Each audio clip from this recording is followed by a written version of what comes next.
Walhasil Pak Jokowi tidak senang saya kalau saya ingin terpilih lagi di NU. Maka di Lampung semua itu ya diatur sehingga saya harus kalah. Nah saya tidak sebesar Gus Dur. Gus Dur waktu muktamar Cipasung tahun 94 juga digitukan oleh Pak Harto. Jangan Gus Dur. Jangan sampai Gus Dur jadi. Dengan segala kekuatan. Dengan segala saran. Ketika pembukaan naik di panggung mukul beduk, Pak Harto beduk, Gus Dur juga dipersilahkan ikut naik. Ketika selesai pembukaan minum teh di tempat istirahat, Gus Dur mau bergabung nggak boleh. Koran yang mendukung Gus Dur tidak boleh masuk ke Tasikmalaya. Kompas contohnya. Tapi yang mencilakan Gus Dur masuk. Pelita waktu itu. Pelita waktu itu. Nah, sampai segitunya lah. Walhasil dengan segala kekuatan. Kebijakan presiden harus dipertanggungjawabkan, bukan minta maaf. PDI Perjuangan merespons Presiden Joko Widodo yang meminta maaf di akhir masa jabatannya. Menurut PDIP, kebijakan presiden harus dipertanggungjawabkan di depan rakyat, bukan meminta maaf. Partai menegaskan bahwa kebijakan-kebijakan dari seorang presiden itu dipertanggungjawabkan di hadapan rakyat. Contohnya kami yang selama ini getol menolak impor beras, sekarang terbukti bahwa data-data yang sebelumnya disampaikan ternyata manipulatif, kata Sekjen PDIP Hasto Kristianto di Lenteng Agung. Hasto menegaskan kebijakan Presiden Jokowi harus dipertanggungjawabkan lebih dahulu, bukan permintaan maaf. Kebijakan-kebijakan itulah yang harus dipertanggungjawabkan terlebih dahulu kepada rakyat, dan itu harus dikedepankan, bukan permintaan maafnya dulu, lanjut Hasto. Sebelumnya Jokowi menyampaikan permohonan maafnya saat menghadiri acara zikir dan doa kebangsaan menjelang HUT ke-79 RI di halaman Istana Merdeka Jakarta Pusat Kamis yang lalu. Jokowi memohon maaf atas segala kesalahan dan khilaf. Tadi sudah kita lihat videonya ya. Di hari pertama bulan kemerdekaan, bulan Agustus, dengan segenap kesungguhan dan kerendahan hati, izinkanlah saya dan Kiai Haji Ma'ruf Amin ingin memohon maaf yang sedalam-dalamnya atas segala salah dan hilaf selama ini. Khususnya selama kami berdua menjalankan amanah sebagai Presiden Republik Indonesia dan sebagai Wakil Presiden Republik Indonesia, kata Jokowi ya. Jokowi menyebut dirinya tidak sempurna. Jokowi juga menyadari kalau dirinya tidak bisa memenuhi harapan semua pihak. Kami sangat menyadari bahwa sebagai manusia kami tidak mungkin dapat menyenangkan semua pihak. Kami juga tidak mungkin dapat memenuhi harapan semua pihak. Saya tidak sempurna, saya manusia biasa. Kesempurnaan itu hanya milik Allah Subhanahu wa taala, ujarnya. Luar biasa ya. Tapi soal maaf dan tidak maaf itu soal lain. Sementara Partai Negoro mengatakan Faisal Asegaf, titik 2, permohonan maaf Jokowi bagian dari bakat kebohongan ya. Oke, jakarta1.com. Ketua Umum Faisal Asegaf mengatakan penguasa yang terbukti berkali-kali membohongi publik sangat diragukan bersikap jujur memohon maaf pada rakyat secara tulus. Mencari sikap jujur Jokowi dalam bernegara nyaris sulit ditemukan, sebab kebohongan dan Jokowi adalah senyawa yang kental dan tak terpisahkan, kata Faisal Asegaf. Asbab itu membuat rakyat tidak akan percaya dengan pernyataan Jokowi meminta maaf di ruang publik, imbuhnya. Ketua Umum Partai Negoro ini menilai justru sebaliknya, rakyat semakin melihat pernyataan maaf Jokowi sebagai puncak dari ekspresi kebohongan jelang lengser dari kekuasaan. Luar biasa ya. Bagaimana mungkin Jokowi yang berbakat dan hobi berbohong seketika berbalik menjadi pribadi yang jujur? Itu mustahil dan hanyalah intrik politik pencitraan, tukas kritikus Faisal Asegaf.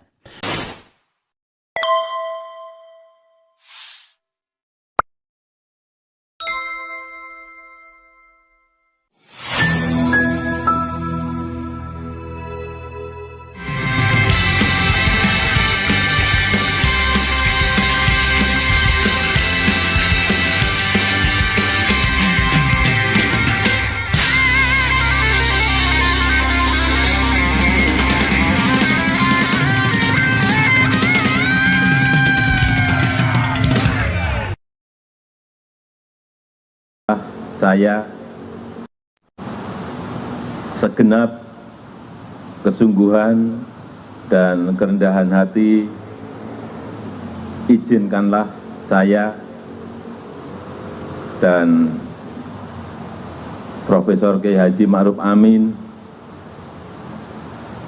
ingin memohon maaf yang sedalam-dalamnya atas segala salah dan kilap selama ini, khususnya selama kami berdua menjalankan amanah sebagai Presiden Republik Indonesia dan sebagai Wakil Presiden Republik Indonesia.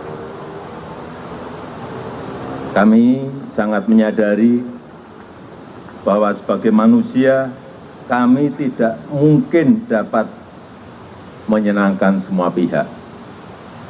Kami juga tidak mungkin dapat memenuhi harapan semua pihak. Saya tidak sempurna, saya manusia biasa. Kesempurnaan itu hanya milik Allah Subhanahu wa Ta'ala. Hanya milik Allah, kerajaan langit dan bumi serta apapun yang ada di dalamnya. Dia Maha Kuasa atas segala sesuatu. Terakhir, saya mengajak kepada kita semuanya yang hadir untuk berdoa bersama, memohon pertolongan Allah SWT agar kita diberikan kemudahan untuk meraih cita-cita bangsa yang maju. Bangsa yang badatun, thayyibatun, warupun qabul.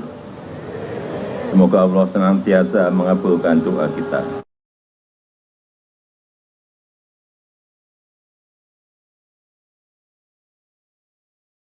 Kalau pemikiran pindah ibu kota, bukan pindah ibu kota kata kuncinya. Pindah duit. Pindah duit dan pindah orientasi pembangunan. Saya tanya balik sama Anda, pendidikan Indonesia melahirkan mana yang banyak? Yang jelas bukan melahirkan leader. Tidak melahirkan leader, tidak melahirkan fighters. Nggak melahirkan fighters. Berarti cuma 3 ke bawah. Ya. Manager, operator, janitor.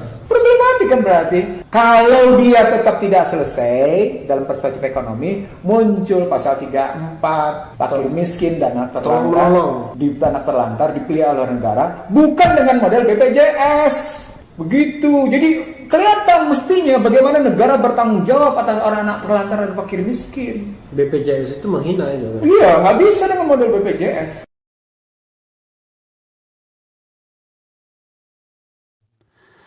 Assalamualaikum warahmatullahi wabarakatuh. Sobat RH sekalian, jumpa lagi kita di channel yang keren ini. Keren cadas. Ya, sobat RH sekalian, kita ambil satu video ya. Soal Jokowi minta maaf ya. Nah, pertanyaannya adalah mau dimaafkan atau tidak ya Jokowinya ya. Jadi ini beberapa hari yang lalu ya, Jokowi bilang minta maaf, dia manusia tidak sempurna ya, banyak kesalahan dan lain sebagainya. Tetapi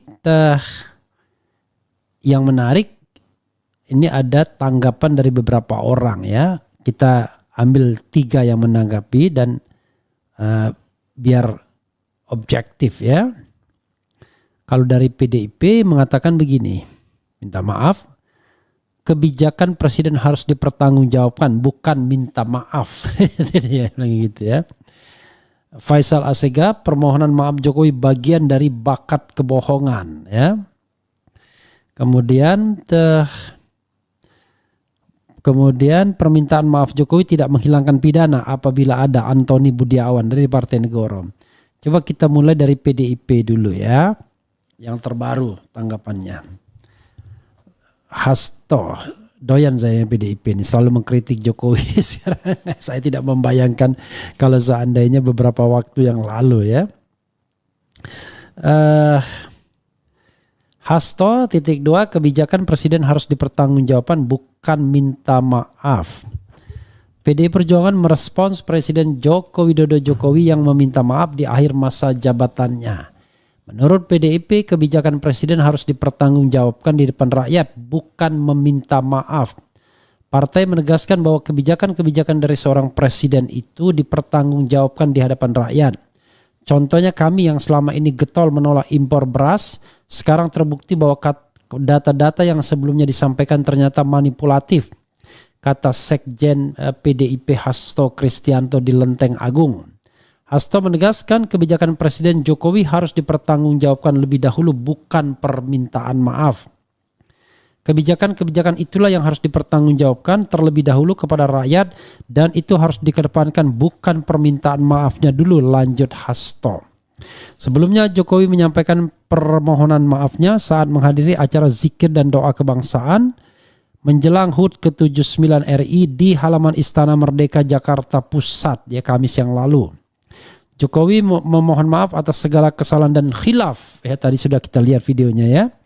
Di hari pertama bulan kemerdekaan, bulan Agustus, dengan segenap kesungguhan dan kerendahan hati, izinkanlah saya dan Kiai Haji Ma'ruf Amin ingin memohon maaf yang sedalam-dalamnya atas segala salah dan hilaf selama ini.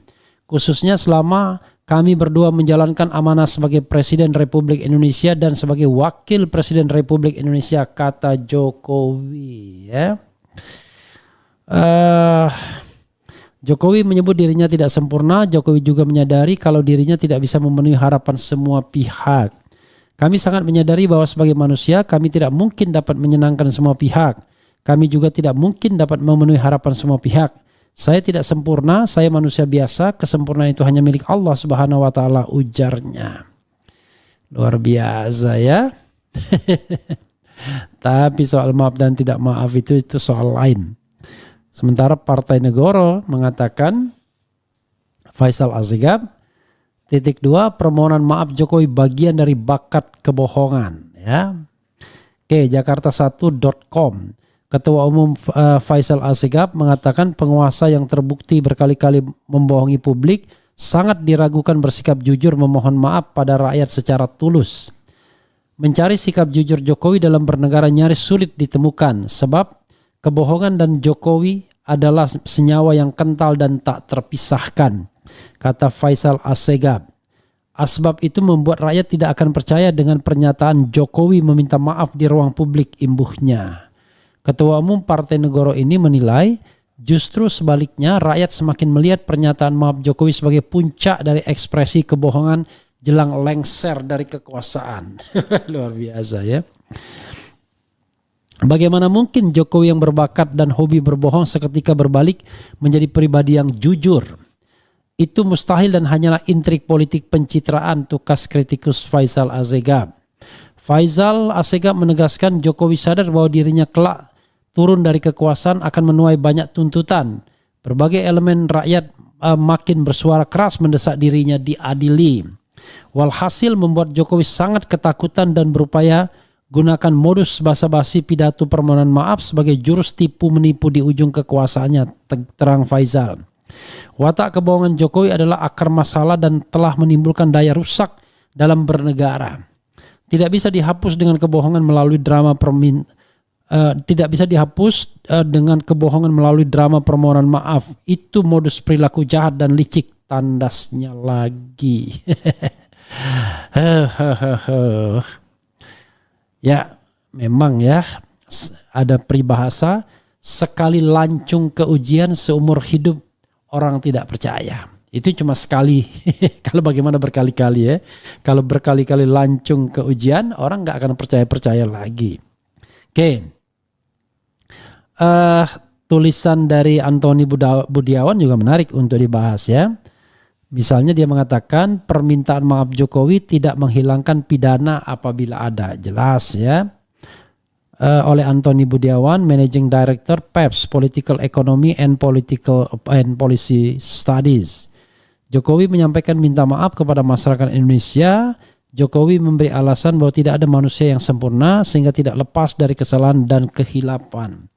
Jokowi minta maaf karena merasa bersalah, boleh-boleh saja. Tetapi apakah rakyat mau memaafkan? Belum tentu. Mungkin banyak kelompok masyarakat yang tidak bisa menerima permintaan maaf Jokowi. Khususnya mereka yang merasa dijahati, dizolimi atau dikhianati oleh kebijakan Jokowi. Dan banyak lagi alasan yang membuat masyarakat kelompok tertentu berat memberi maaf kepada Jokowi. Misalnya masyarakat kelompok bawah mungkin tidak bisa memaafkan Jokowi karena kebijakannya yang pro-oligarki memberi dampak langsung memiskinkan mereka. seperti kebijakan memberi insentif bebas PPN untuk kendaraan bermotor, tetapi menaikkan pajak PPN konsumsi dari 10% menjadi 11%, atau menaikkan harga BBM bersubsidi pada September 2022 di tengah kenaikan penerimaan negara yang cukup tinggi mencapai hingga 40%. Terlepas dari reaksi masyarakat, permintaan maaf seseorang tidak bisa menghapus kesalahan atau pelanggaran tindak pidana. Bahkan dalam hal pelanggaran hukum yang mengakibatkan kerugian keuangan negara, pengembalian kerugian keuangan negara tidak menghapus pidananya seperti diatur pasal 4 Undang-Undang tentang Pemberantasan Tindak Pidana Korupsi, Undang-Undang Nomor 31 Tahun 1999. Pengembalian kerugian keuangan negara atau perekonomian negara tidak menghapuskan dipidananya pelaku tindak pidana sebagaimana dimaksud dalam pasal 2 dan pasal 3. Untuk hal ini, masyarakat mencatat Jokowi terindikasi melanggar cukup banyak peraturan perundang-undangan, termasuk pelanggaran konstitusi yang tidak bisa dihapus dengan permintaan maaf. Pertama, Jokowi terindikasi menetapkan undang-undang dengan melanggar konstitusi, antara lain Undang-Undang IKN, Undang-Undang Cipta Kerja, Perpu, Undang-Undang COVID-19. Ada dua konsekuensi atas pelanggaran konstitusi ini. Kalau terbukti melanggar konstitusi, maka pelanggar konstitusi termasuk kategori pengkhianat negara, sesuai definisi di penjelasan pasal 169 huruf D Undang-Undang tentang Pemilu. Kalau pelanggaran konstitusi mengakibatkan kerugian keuangan negara, maka termasuk tindak pidana korupsi dan diancam pidana. Oleh karena itu, aparat penegak hukum wajib menindaklanjuti apakah dugaan masyarakat benar bahwa antara lain Undang-Undang KN, Undang-Undang Cipta Kerja, Perpu COVID-19 melanggar konstitusi dan apakah merugikan keuangan negara. Konsep otorita di dalam Undang-Undang KN diduga melanggar konstitusi pasal 18, karena menurut pasal 18 bentuk pemerintah daerah adalah provinsi, kabupaten, dan kota dengan kepala daerah masing-masing dinamakan gubernur, bupati, dan atau wali kota, yang dipilih secara demokratis dan mempunyai Dewan Perwakilan Rakyat Daerah yang juga dipilih secara demokratis. Maka itu pemerintah daerah dalam bentuk otorita dengan kepala daerah dinamakan kepala otorita yang diangkat oleh presiden serta tidak mempunyai Dewan Perwakilan Rakyat Daerah, secara nyata melanggar konstitusi. Sebagai konsekuensi, anggaran negara APBN yang dikeluarkan untuk otorita IKN kemungkinan besar merugikan keuangan negara dan karena itu diancam pidana. Kemudian Undang-Undang Cipta Kerja terindikasi juga melanggar konstitusi karena pada akhir tahun 2022 tidak ada kepentingan memaksa yang dapat dijadikan dasar penetapan Perpu Cipta Kerja. Dalam hal ini Jokowi diduga melakukan manipulasi faktor kegentingan memaksa. Selain itu, penetapan proyek strategis nasional PSN yang menggunakan Undang-Undang Cipta Kerja sebagai dasar hukum juga melanggar konstitusi, yaitu melanggar hak asasi manusia pasal 28H. Khususnya apabila penetapan PSN digunakan sebagai dasar untuk mengusir masyarakat setempat secara paksa seperti yang sedang terjadi di PIK 2. Pasal 28H ayat 1 Undang-Undang Dasar berbunyi, setiap orang berhak hidup sejahtera lahir dan batin, bertempat tinggal dan mendapatkan lingkungan hidup yang baik dan sehat serta berhak memperoleh pelayanan kesehatan. Pasal 28H ayat 4 Undang-Undang Dasar berbunyi, setiap orang berhak mempunyai hak milik pribadi dan hak milik tersebut tidak boleh diambil alih secara sewenang-wenang oleh siapapun. Kalau dugaan pelanggaran konstitusi seperti dijelaskan di atas terbukti dan mengakibatkan kerugian keuangan negara atau perekonomian negara, maka Jokowi dapat dicap sebagai pengkhianat negara dan dapat diancam pidana. Permintaan maaf Jokowi tidak bisa menghapus kesalahan pidana tersebut. Panjang juga ya tulisannya. Jadi sahabat daerah sekalian, sekali lagi ya, maaf boleh saja disampaikan, tapi maaf itu tidak menghilangkan pertanggungjawaban, baik pertanggungjawaban secara hukum tata negara ya, administrasi negara maupun pertanggungjawaban secara pidana ya. Jadi tidak bisa menghilangkan. Kemudian pertanggungjawaban tersebut ya pertanggungjawaban yang bisa dikejar walaupun yang bersangkutan misalnya nanti selesai pensiun. Bedanya adalah kalau pertanggungjawaban selama menjabat ya prosedurnya impeachment kan sampai terakhir. Tapi kalau misalnya pertanggungjawaban setelah tidak menjabat ya prosedur hukum biasa ya, ordinary procedure of law. Jadi ordinary legal procedure ya. Oke.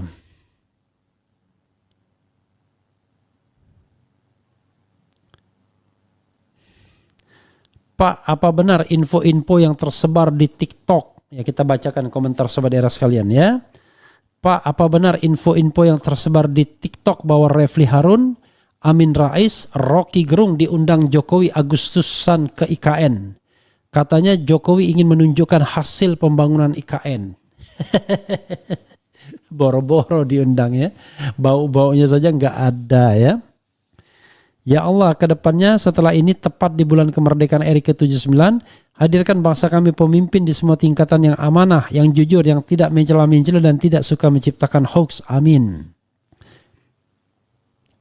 Selain dosa kepada sesama manusia, rakyat dan korupsi, Jokowi juga berdosa karena tidak becus jadi suami dan bapak karena istri dan anaknya tidak berhijab dan tidak sholat, padahal berhijab itu wajib, semua ulama sepakat. Waduh, nggak ikut-ikutan kalau begini ya. Yakin banget dirinya salah, pakai emoticon tertawa. Raden Mas Fatahila, Prof, prinsip apa yang beda yang membuat PDIP tidak akan mendukung Anies? Padahal Anies itu termasuk orang kiri liberal dari pendidikannya, mengucapkan selamat Natal, izin gereja dan uang operasional gereja. Ya, lebih pada psychological politik, persepsi, ya.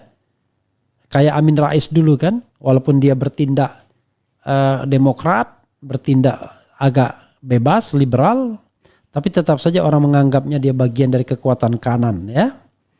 Jadi itu susah kalau sudah dilekatkan ya persepsi itu.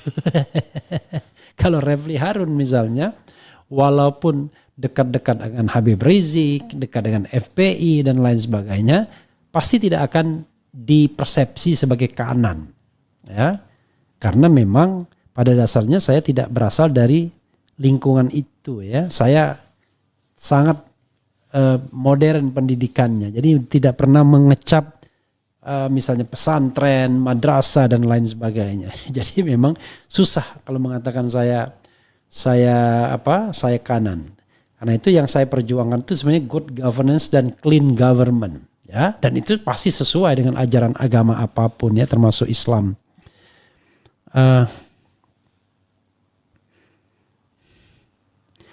Kemudian DPR nanti nerima apa menolak nih pas sidang nanti, nggak ada kaitannya ya, tidak ada pertanggungjawaban presiden dalam sistem pemerintahan presidensil kita sekarang ini pasca perubahan konstitusi. DPR, kemudian PKS dukung Bobby, gimana menurut kalian guys ya? Bagaimana menurut kalian guys ya? Usut tuntas ijazah palsu si Bang, kenapa Anies kok sok asik, sok akrab dengan mengatakan sering WA-WA-an dengan Ahok dan akhirnya Ahok membantah itu. Saya harap Anies tidak usah mencoba berkawan dan minta dukungan kelompok ekstrim kiri anti-Islam. I don't know exactly. Ya. Kadang-kadang kan kita ya ber-WA sekali dua kali kita anggap kita sering WA-WA-an ya kan. Tapi kalau Ahok ya kebangetan di ruang publik bilang enggak, katanya cuma sekali. Ya kadang-kadang kan gini, dalam menyampaikan sesuatu orang kadang-kadang adalah dilebihkan sedikit ya kan. Tapi kan kalau pernah berkomunikasi artinya kan baik-baik aja. Tapi ya oke lah, mungkin Ahok memendam dendam dengan Anies, kita nggak ngerti ya.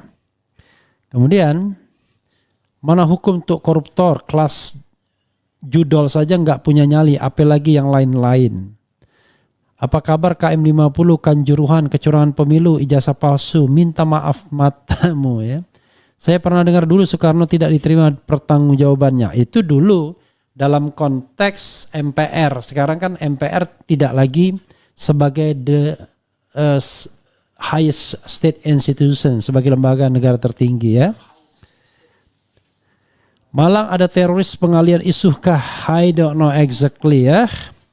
Kisah Firaun menyesal ketika sudah tenggelam, sakaratul maut ini harusnya jadi pelajaran. Ya saudara sekalian, itu saja ya yang bisa saya sampaikan. Mudah-mudahan ini memberikan pembelajaran bagi kita semua ya.